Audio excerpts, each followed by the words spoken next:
Friends, இன்றைக்கி நம்ம வந்து அவல் உப்புமா பண்ண போகிறோம். இது சிகப்பால் உடம்புக்கு நல்லது. அதுதான் நான் எடுத்துருக்கேன். நைட்டே ஊற வச்சு நல்லா அலசிட்டு ஊற வச்சு இந்த மாதிரி புழிஞ்சு வச்சுருக்கேன் தண்ணியை.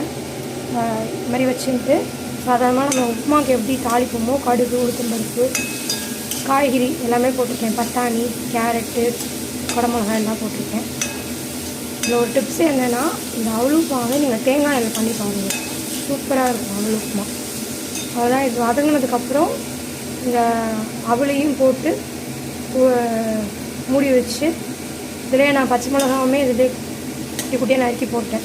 அதனால் இது கொஞ்சம் காய் இருந்ததுக்கப்புறம் இந்த அவல் அதில் போட்டு கொஞ்ச நேரம் மூடி வச்சுனா அவல் உப்புமா ரெடி ஆகிடும். அதை காமிக்கிறேன் முடிஞ்சதுக்கப்புறம்.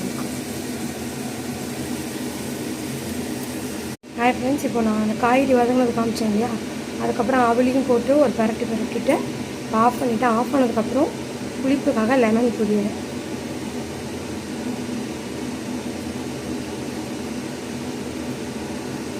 அதுதான். இதை நீங்கள் தேங்காய் போடுறதுனாலும் போட்டுக்கலாம். நான் வந்து தேங்காய் போட போகிறேன். தேங்காயும் கருவேப்பிலையும் அரைச்சி வச்சுருக்கேன், அதை போட போகிறதில்ல.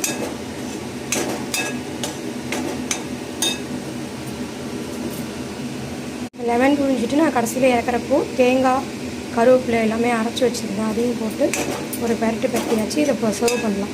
அவ்வளோதான். நான் வந்து ஏகாதசிங்கிறதுனால விரதங்கிறதுனால வெங்காயம் போடல.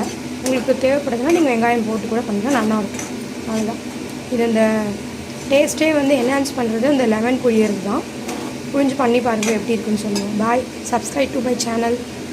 ஹாய் ஃப்ரெண்ட்ஸ், இப்போது நம்ம பண்ண அவல் உப்புமா ரெடி. இது வந்து கார உப்புமா. அதிலே கொஞ்சம் அவல் இருந்தது, அதை தேங்காய் வெல்லம் போட்டு ஒரு பால்ஸ் மாதிரி ரெடி பண்ணிட்டேன். நீங்களும் ட்ரை பண்ணி பாருங்க. இது ஒரு ஹெல்த்தியான ஸ்நாக்கு, ஸ்கூலுக்கு கொடுக்குறதுக்கு இது டிஃபன். ஸோ ஒரு அவல் வச்சு 2 டிஷ் நம்ம ரெடி பண்ணியாச்சு. நீங்களும் பண்ணி பார்த்துட்டு எப்படி இருக்குன்னு சொல்லுங்கள்.